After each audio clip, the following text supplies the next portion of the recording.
U.S. International Affairs analyst Calvin Dark joins us now. He's in Washington.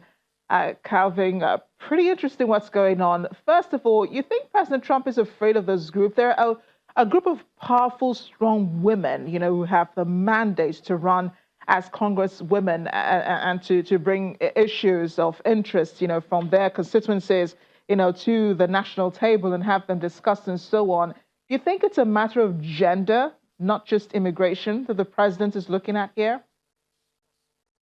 Oh, definitely. And, we've seen since the campaign that Donald Trump really does not like women who challenge him.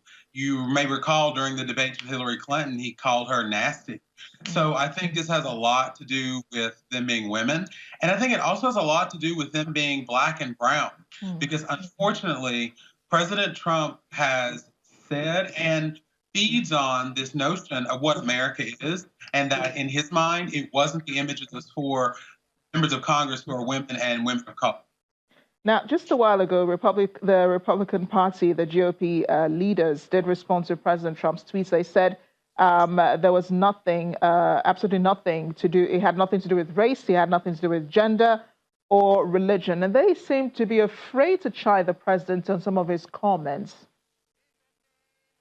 Yes, and I'll tell you the one reason they're afraid is that right now, I think the latest poll said that Donald Trump enjoys a 90% approval rating among Republicans. He is extremely popular among them. And so here's the reality. Any Republican member of Congress that speaks out, they know that they are going to risk losing their own position. So I do think this is a plan, but it's not the GOP's plan. It's President Trump's plan to remake the Republican Party as the Trump Party. And about the policy on deportation of illegal migrants, which has begun on Sunday, we're looking at reactions from across America. Are people happy with what's going on? The majority of Americans, are they happy that they will finally be rid, I think, of illegal migrants?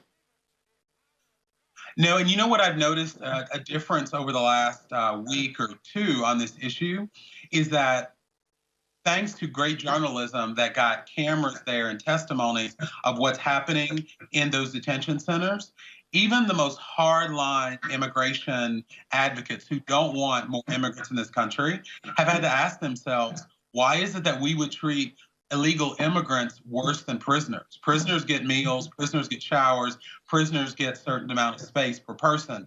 So I think what is happening in this country is that we are no different on where people stand on the issue of immigration. But I think most people are looking at this saying, this isn't how America should be treating people.